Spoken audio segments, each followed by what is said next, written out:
Now we will talk about a very current topic. We have heard about the objectives of InnovAIte, and we heard that there is also energy savings up to or energy consumption saving up to 15%. So this, I guess, will be what your lecture will be about. So let's hope you will enjoy it. You are from the generation who remember that not a drop should be wasted. So, Mr. Fiala, the floor is yours. Good afternoon. Já mám dneska My presentation about our work package 4 and the topic of energy efficiency of buildings, as well as some maybe industrial scope. And my question to you, I will ask you, do you have electricity in your homes? Who? I mean, the ones who didn't raise the hand and either has arthrosis or doesn't want to reply.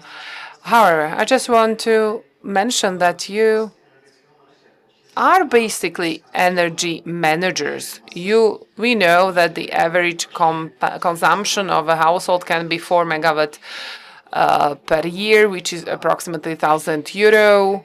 And of course, you have dealt with these basic questions of how to be energy efficient. And if so, then you might have considered where do you purchase the electricity, what are the tariffs, what is the contract validity. Then you have probably already considered should you change your fridge if the consumption is high and so on. So in case you have an e-vehicle, then you of course deal with the question of where to charge it, when, and for how much, and then also the investment efficiency. Should you purchase PV or battery storage, and so on. So these are all the questions you might have already considered and thought about, and that depends, of course, how much it costs you. Then you probably have already asked those questions. So imagine it's the same question that a manager has to deal with. If you have 100 million budget and 25 gigawatt hours, then it's a topic which is 6,000 times higher. So the headache is 60,000 times bigger compared to a house. And this is what you need to be aware of. So this topic requires some tactical approach. Then you have also room for using different tools which simplify the whole matter. And this is when we start thinking about what is modern analytics, what is the struggle, how do I make my consumption efficient. So the question is, what does a good system have to fulfill or show? It's EMOS, Energy Management and Optimization System. This system, a good system, what should it be able to perform or do? It should be able to answer the basic questions. So the first most important question is this a topic? Is this a topic for me? Where am I standing?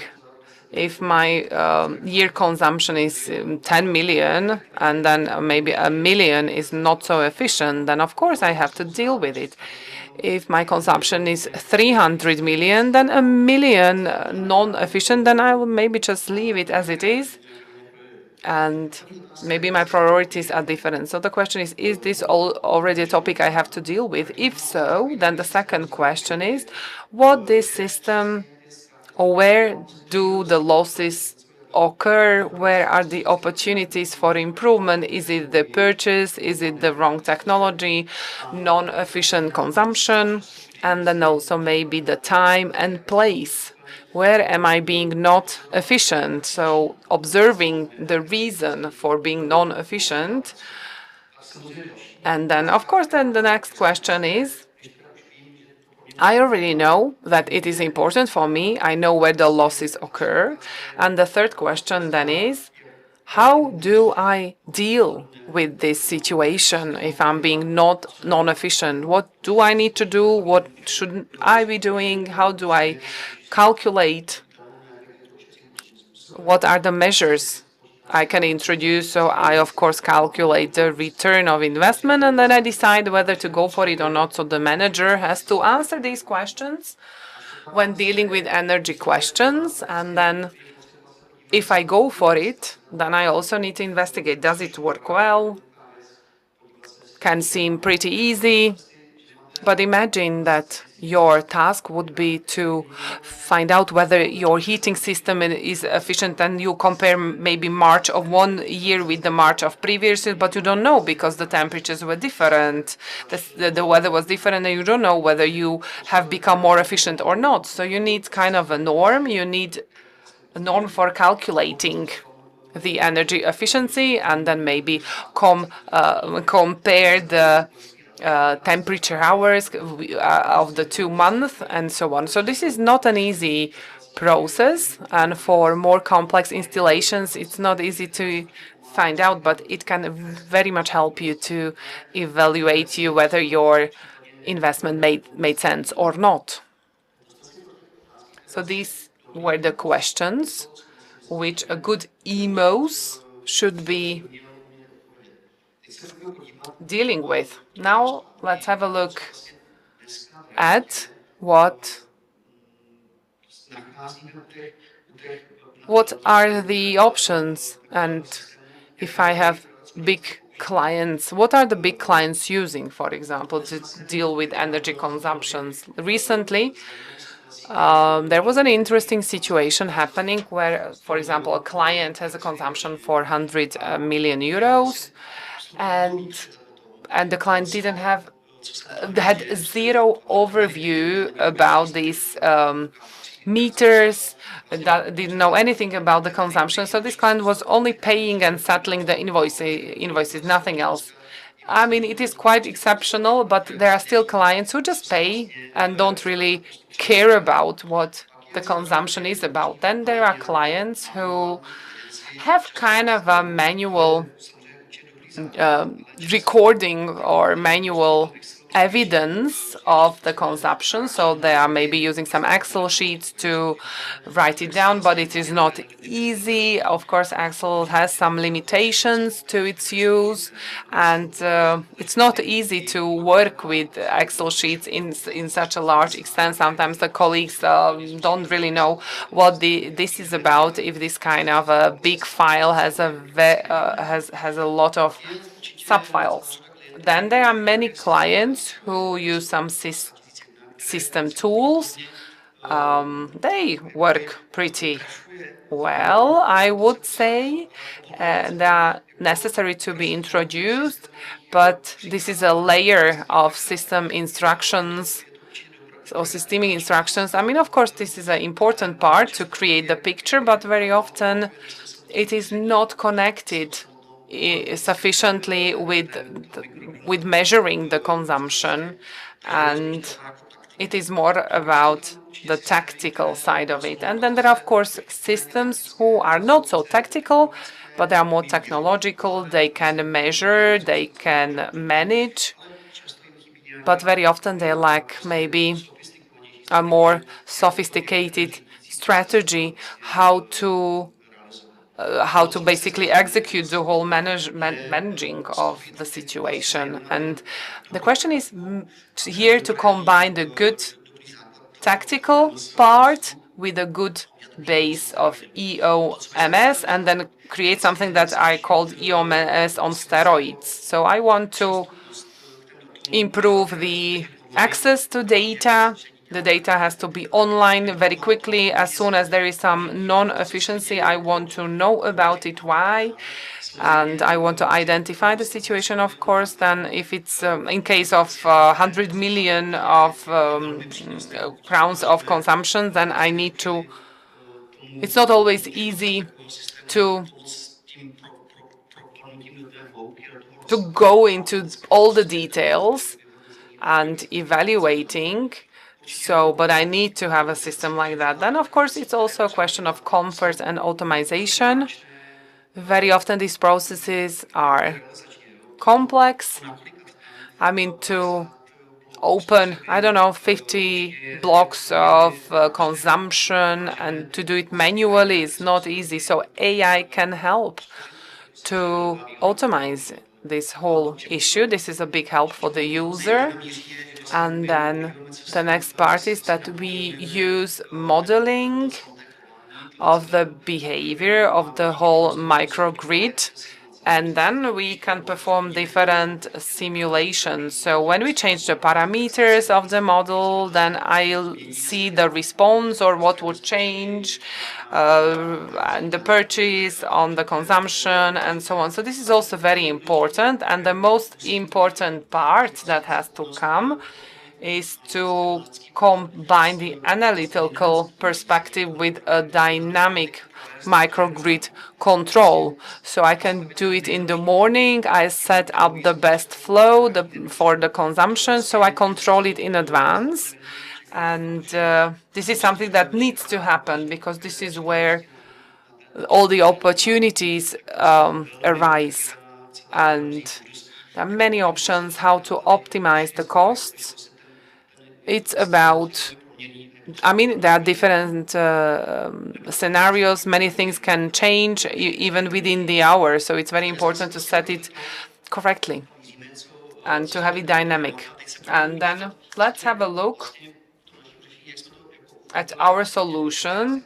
How did we go on about it? What is our response to the issue? I divided it into two parts. So one thing is the so-called high-level structure of energy optimization. Very often it's not clear that if I have something which is not under control, so I have higher consumption than I would like to, and it's not under control, I want it to change it into an optimal condition.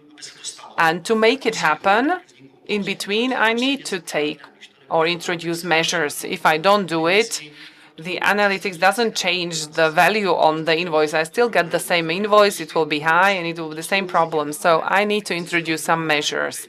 And what we are trying to do is to help the whole system.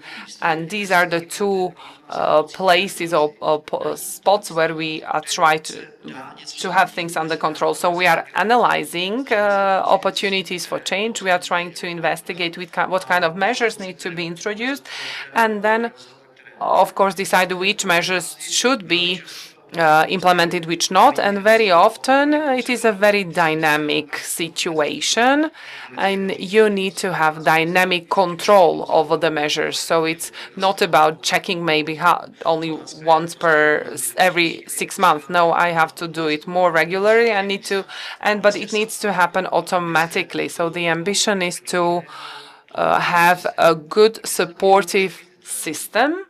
If I look into details, let's have a look how this EMOS looks like from inside. So we start with, for our work, we need to collect data. The data can be manual, automatic, or it can be also data from the hardware of the microgrid.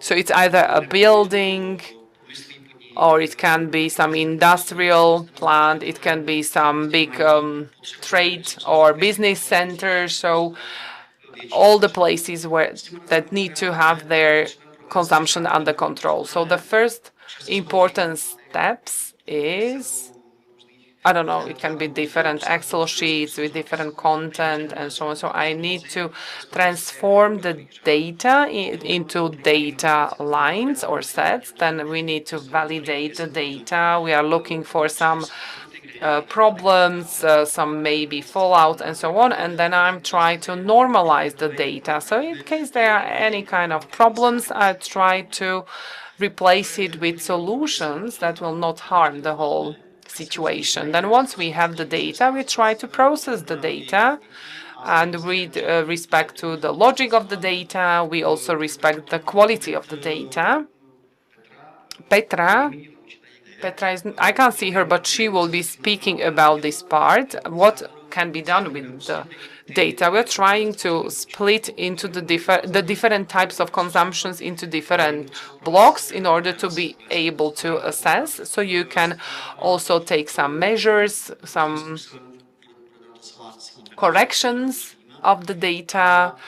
You can transfer, and then you can basically prepare for the next step, and which data is linked to what data and how do I want to create a model. This is the next step in the EMOS chain. So basically we model the connection between the consumption and the reference. The reference can be, I don't know, the number of products which are being produced. It can be the temperature or input of the material or presence of the employees and so on. So it is a different reference point. And then we come up with the ideal model. So, or two models. One is the ideal model. We are trying to look for a setup which means the optimal use of energy. We don't want to have any I mean, we don't want to be non-efficient. And then the second model, in order to manage the non-efficiency, I mean, we want to predict what is going to happen. So we're looking based on what happened, we are modeling the ideal situation, and we are trying to predict also what will happen. So this is how it works. And I mean, we will have Tomasz Karasek speaking about it. He will explain how do we work with these parts, with the models. And the second part is assessing or evaluating how well is the model created and how well it will be working. Is it reliable and so on. So the next step is to define some metrics which lead to evaluating whether it was the right or whether it's correct or not.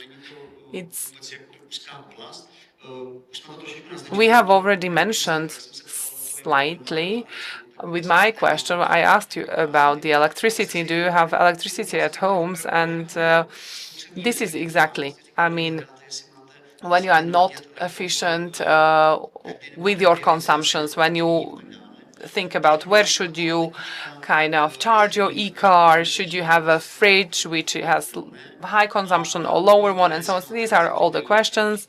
And then also, should you change your purchase of the power and so on. So of course there are many more complex data, but this is included in this whole part, and you look for the best metrics which will be able to describe your degree of efficiency and this kind of energy performance indicator. So I don't know, you need to know how much does the production of a chair cost, and you need to kind of define or decide whether it is not efficient, production is efficient or not.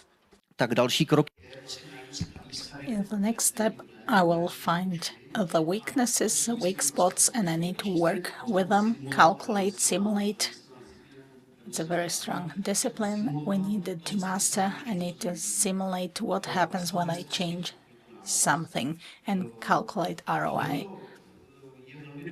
This is very important to visualize and interpret to the user very well. It's quite narrow here because there can be a lot of data, and it's important to pick a method for the user to navigate and to take the necessary steps so that the system guides them to those important spots so they are able to remove the inefficiencies and address them well. Then we need to monitor impact and put it into the microcontrol, as we mentioned, the model, use the prediction model.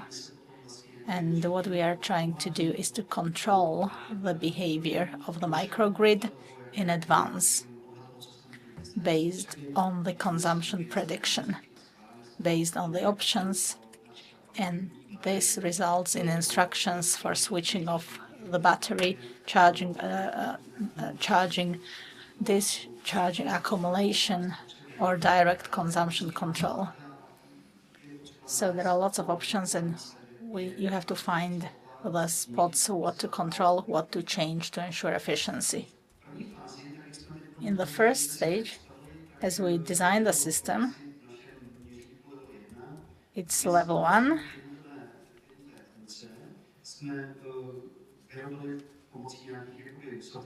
We have generated the functions with microservice that is able to do what we want it to do. In the first stage, the chain is manual. It's defined what happens with the data and what microservice is used. The next step in preparation is that we don't do the orchestration in a fixed manner, but with AI. So we develop a prompt. It looks like a small step, but it's a very important step because of the controllability of the entire setup is much more accessible to the user. The prompt can have its public part that can be impacted by the user and a non-public part where we carefully explain, like, you can do this, you can't do this, and you have to master this. And this is a big step forward. Imagine you have a potential user in the first meeting, you talk about the setup, and at the end of the meeting you press enter, and the text it translated from speech to text is reflected to the setup. And then you have a tailored setup in the end. And this is a huge step which addresses the rigidity of the system setup. Level 3, we can let AI design this chain. It's another degree of freedom. We have to control it closely, whether it runs correctly, but it can do the actual setup.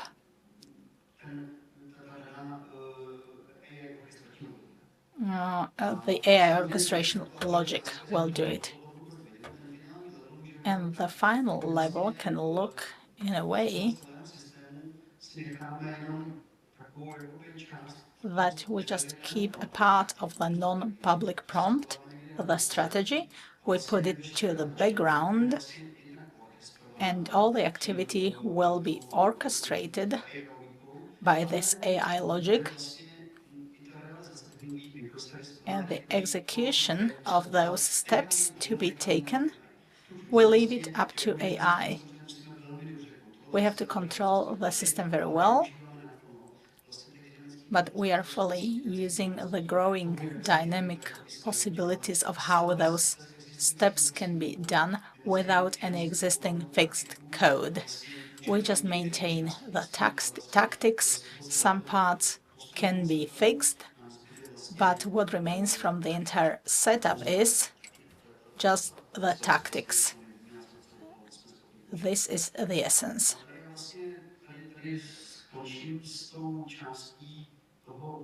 I'll just finish with a description of how we're doing it, what we want to have, and I'll show you what we have.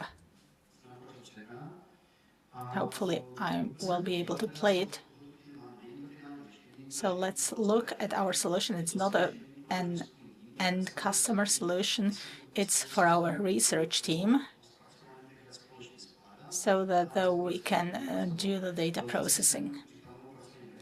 We call the system backbone EMOS. So let's look at a quick overview of a possible use case. First, we log in. So this is a login, import of files, and the transformation is happening while loading, also validation correction. In the next step, we can have a look at the progress so that we can check it. The next step is setup of the structure. Another block pressing, shop consumption vector, how much power is consumed, production vector, how many products, a model, we name the model, we pick the exact type, we set the parameters of the model, we pick it, it gets trained, and when it's trained, we can do analytics used by the model. We name, like press, shop, performance, analytics. We choose the analysis type. We enter the input. We choose the model to be used. We choose the analytics. We run it, and we get the analysis. And we can have a look at it. We look at the analysis. We pick the analysis.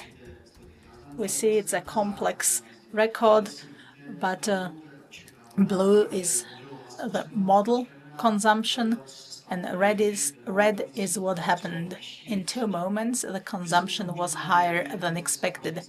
We can then add, this is an overview by months. It's hundreds of thousands of Czech crowns to be saved, and the client can have a look through a management dashboard, how the individual plant blocks break down to block analytics. And here you can see that the block has a total efficiency 90.8%. It's rather worse compared to other blocks. We can see inefficiencies, consumption versus block. We can see the inefficiency type. We can see this is the main inefficiency happening.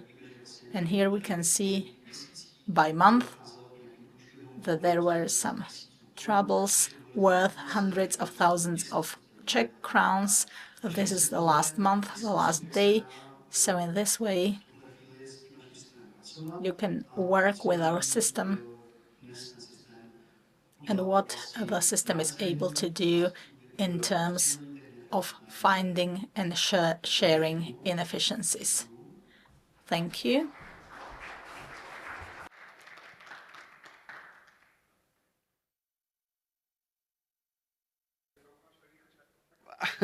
Vy mě asi znáte, že? To se mi položilo prvně v životě. Někoho překvapit, že jsem byl rychlejší, než se čekalo. So I was faster than expected. My vás nepustíme takto rýchlo. Tak viete, ja už som čakal aspoň také... Well, I was just listening for some sentences like, okay, in my last slide, so a lot of questions for you. So starting with the first one. I do not need to translate them into English. So the first question, so is there any possible vibe code solution for energy optimization? So to come up with a solution with not sufficient quality but functionality. So what has to precede energy optimization? You need to come up with measures. And the way towards the measure is to find the spot where the opportunity lies, to calculate, to define.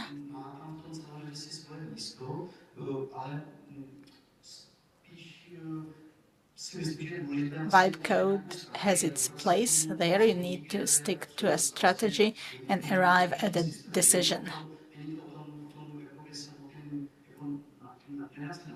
You cannot code the solution without knowing where the trouble is. So this was written by someone who didn't finish the question because the questions are related. So to save energy immediately while I'm creating a proper solution, or is it too dangerous to use a prototype in practice? And it's not only in power, not just your solution. I think it's one single question, and the answer was already shared. I think those steps are analytics, and the analytics will tell you where the opportunity lies. Then you need to verify it. Like every Monday, there is an increase. So I'll just verify that every Monday a machine is running. So when I switch off this inefficiencies, so it's not about writing software, but about finding the inefficiency spot. And then by introducing a procedure switch off the water every Monday, this is where the saving will happen. Maybe it's an interesting topic. You can just come to me, the one who has asked the question, and we can discuss the details. So the next question is, how will you convince a manager to trust the AI recommendation concerning behavior change in energy consumption? Sometimes it's easier to check whether the water is running or not, and this can be applied in regular households because many people have a prejudice to AI. They like to keep control rather than to rely on an analytical system. So we need to analyze the data. The data are measured by some measuring equipment. There is no AI, and AI can help us to process the data, and the results are clear. It will tell us how much inefficiency, how many inefficiencies at what place, at what time, and I need to verify, I need to validate the inefficiency, that yes, it's really happening, I can find the reason and that I can work with it. And this will convince the manager. I mentioned it at the first slide. It's very difficult for them to imagine that with a 100,000 consumption to find what I should be doing differently. You need to split it to blocks, check which block has a potential, and then go into the detail where the potential lies. Sometimes the reasons are not confirmed, sometimes they are. It's part of the procedure, but it's about searching for information from data. So it's not inventing its own data. It helps us process the existing data. Yes, errors can occur. Could you elaborate on what should be the data layer of the solution? So what are the data sources like weather data? It's a good question. There are several data types that we are using. These are consumption data, data from a measuring equipment. Either it's P&D portal. Every supplier needs to record every 15 minutes. So these are consumption data which are measured. Then reference data, production amount. Many times data are uploaded later. It's by quarter, by half year. But you can also feed data online from SAP. We have a client producing tiles, and they measure the number of tiles with laser. So we have a nice online data set on production, so you can feed this. Then external data. These are weather data, spot prices, carbon footprint-based data, and financial data, ROI.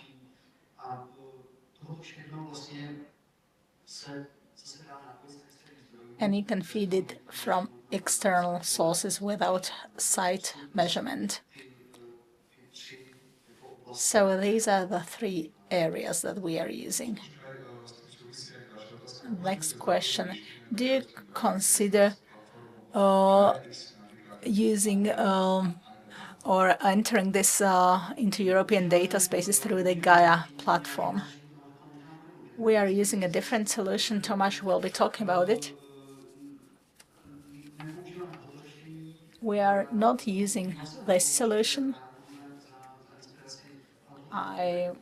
We are not using this one concretely. Your colleague, Mr. Karasek, will elaborate on this topic. There is AI for efficient industrial production. So it is possible some of the aspects will be elaborated in further presentations. Let's talk about the residential buildings. Can this solution be used also for residential buildings? Certainly yes. This principle is completely the same. It differs slightly as per model. Mr. Karasek will introduce two model types. One is a general energy model for an industrial environment, and then a very detailed model with heat consumption for the building. The entire principle of the analytics is about finding the biggest opportunities. And if we are looking for biggest consumption in buildings, it's heating. If we want to do something about the building, the process is completely the same, but we analyze heating in much detail. We have a special model, and we break the consumption down to the categories, how much it costs. We are searching for inefficiencies in the breakdown categories. So the procedure is virtually the same, but we focus on heating intensively because it's the main inefficiency. It's the consumption where most inefficiencies happen. My last private question is, and it's related to your work. I have friends who own one retail store in Bratislava in the residential center, and they have huge energy consumption, but they are unable to identify where. They had a lot of experts there, and they still cannot explain where this energy consumption happens. So could this model be applied? And you can use the data analytics anywhere. The logic is still the same. We are looking for the biggest consumption increases, and we are looking for mechanisms how to describe their efficiency. So these are metrics. So we would break the power consumption down to the blocks where consumption is happening. We would identify the measurable ones, and then we would look at what consumption is highest, and the principal timeline, maybe opening hours, maybe air conditioning. We would find the metrics for the blocks, and from the contradiction, it would result where the inefficiencies are.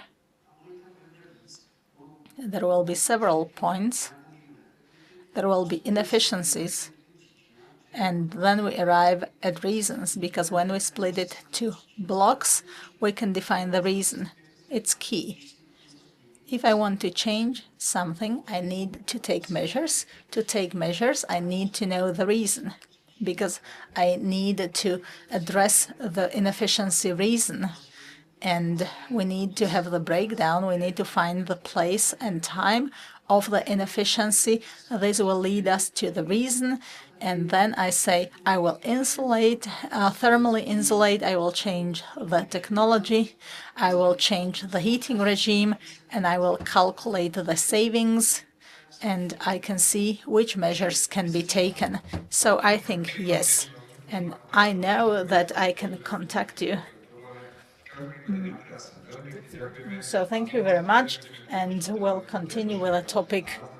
We've indicated it, but thanks to Mr. Fiala for